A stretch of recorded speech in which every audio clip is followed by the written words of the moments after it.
Good evening, Australia. Welcome to the platform and love and best wishes from Michael Kazzelli. What an exciting show coming up.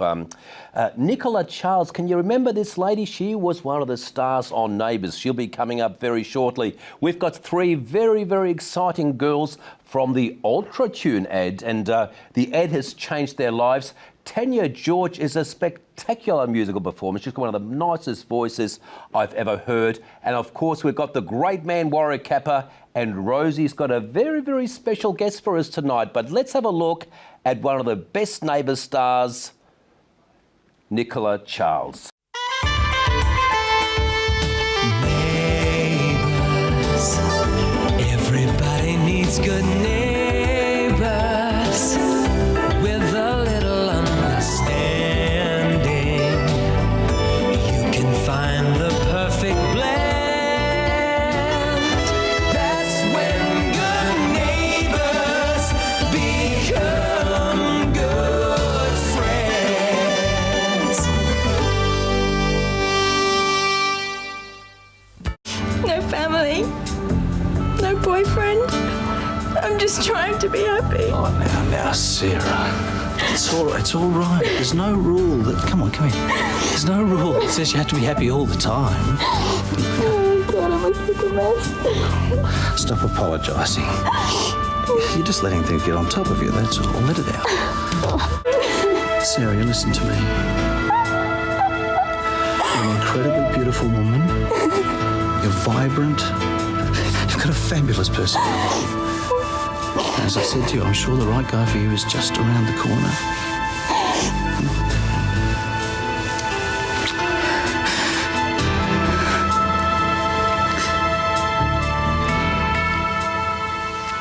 Oh my God, Nicola Charles, how come you haven't aged? Oh, thank you. Thanks. I don't have an explanation for that. I can't remember how old I was, but I still love watching you. Sometimes we forget, but thank you so much for coming on the platform. And that was probably the kiss that shocked the nation. Yeah. I mean, we never thought that Dr. Karl was going to have an affair.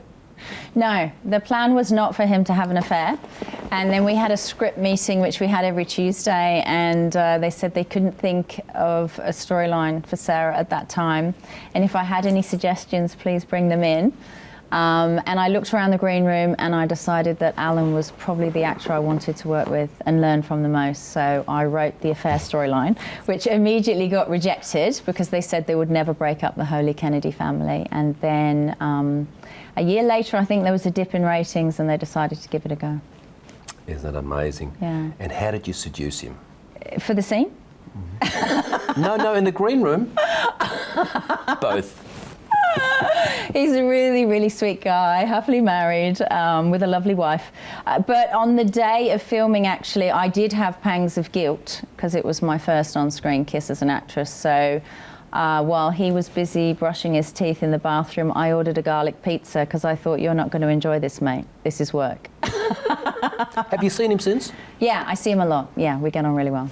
Isn't it amazing? Yeah. So everybody loved watching you. I think Neighbours was terrific in those days. 1995, around about 6 years, your character disappeared. What happened? I wanted to have children, so I disappeared back to the UK and I just got enveloped in this mist of wanting Gorgeous. a family. Yeah. Did you find the right man and have children? I had children. Yeah, no, I had children, yeah. Yeah, isn't that funny? It's not like our parents or our grandparents, is it, where they stay with one person for 45 years? I think the going rate's about 3 partners these days, isn't it? I'm not sure. I can't seem to get past 10 years with anybody. Well, you've got to be, well, you're a fantastic mum and you've got a great partner now, which is fantastic. So you're a superstar, you're a model, you're an actress, you're a producer.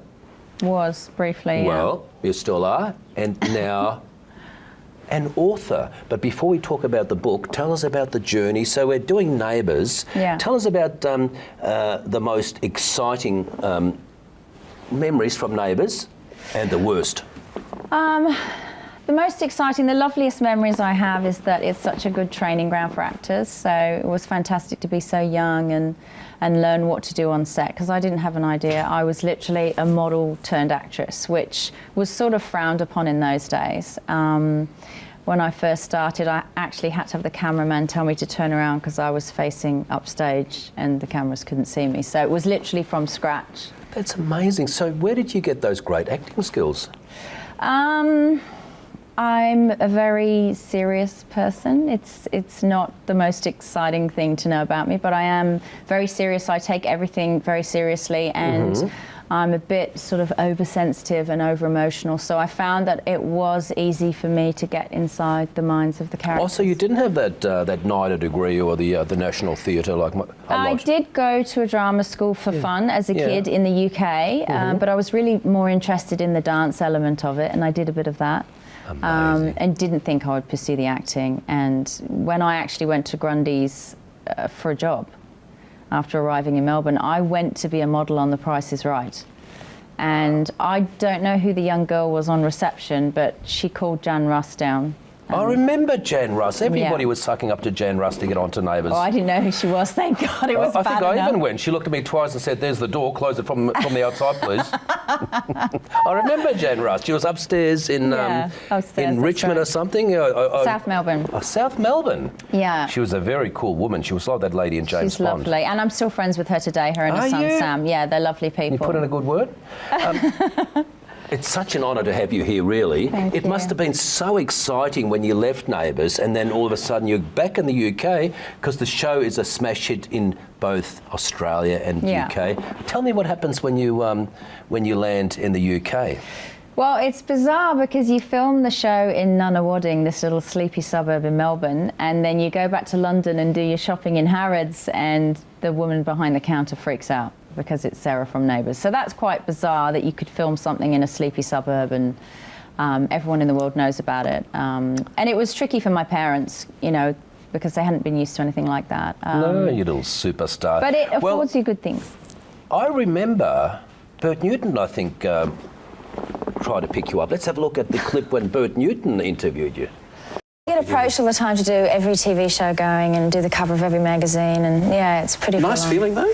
Nice feeling, yeah. Nice to be able to be in a position to be able to turn a few things down. It's just magnificent. I mean, Thank they're you. lovely shots here. I forgot actually that was coming out, and I came back off the plane on Sunday and drove past a bus shelter and had a horrendous look at my bottom. That's right, yes. It's in one of the buses, yes. Yeah, I've a big gone back one. to public transport. It's a lovely Thank you. shot. That was pre-fringe, so I look a little bit Oh, different. who's got to the fringe? I mean... And there, look at that. Oh, I wish I'd come back as a chair. Right. And here? That's still you, isn't it? It is. Yes. Just a different lighting. So who, the one photographer took all of these? Richard Dillon, yeah, he's very Done good. a beautiful job. Yeah, I felt very comfortable with him because it wasn't actually planned that I would do kind of a nude FHM cover because it's quite extreme to do. But it is nude with... So we did a bit of a rip-off there. That one, of course, before you had the operation. I love Bert. I love his voice. I love Bert. You know, he reminds me of a perfect gentleman. Yeah, well, yeah, kind of. I would have done anything for Bert, and he felt like family because he was there in the Channel 10 building. So Isn't that beautiful? So he wants to come back as a chair. I mean, that's pretty hot stuff. What's it called? The FHM. Back in my day, it was only Playboys, you know, for $7 or something. But that was good. so back in my day, and the viewers watching and stuff, you know, it was Playboy or maybe Penthouse, you know, and that was pretty heavy.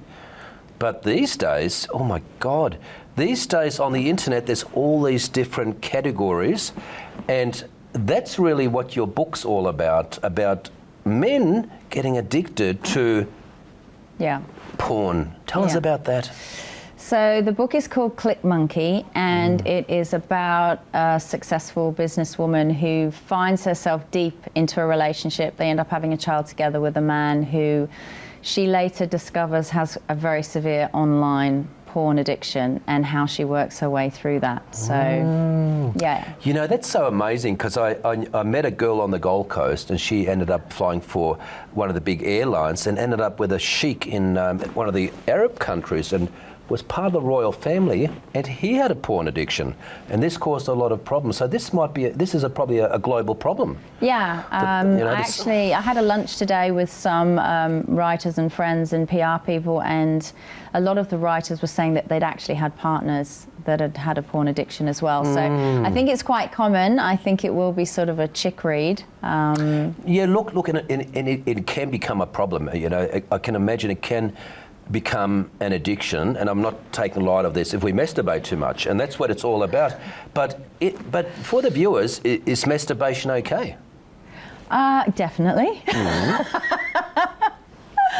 I mean, this is an issue, really. It's not the acts themselves that are an issue in the book. It's the deception and the depraved nature of some of it. So of course. I guess everyone has a different boundary and a different level that they can accept. Now, I've never done it myself, but I had a look one time when a person who lives with me had the internet open, and there was categories there, and I was quite shocked at some of the categories. And be careful where you click.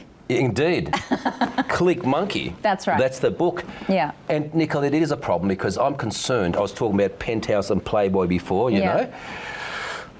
Now, all these kids have got mobile phones from the time they turn 10, and don't tell me they don't look at porn and what else is on there, well, you know? they do. All sorts of stuff, you know? Yeah, when my daughter was 12 and she goes to an all-girls school, she came home and said that some of the girls in the school were already looking at that stuff on their phones, and I was really shocked. Amazing. Yeah, really, Isn't really amazing? shocked. And how do you think it for young boys, it would affect them, because then once they meet their partner and they've seen this sort of stuff, heavy stuff, for many years, they have unrealistic expectations. They have unrealistic. Yeah, I think it's more of an issue for females, I'll be honest with you, because it distorts. But it distorts the male's view of what a relationship is, and I feel sad that young girls and guys don't have that, or potentially don't have that first crush and falling in love phase the way they should, because they're expecting it to be like YouPorn. So,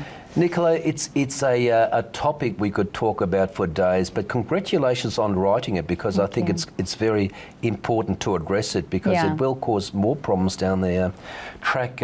Thank you so much for coming on. You're it was welcome. a short interview, but I'm looking forward to reading the book and seeing what future projects you'll be getting up to. Thanks very much.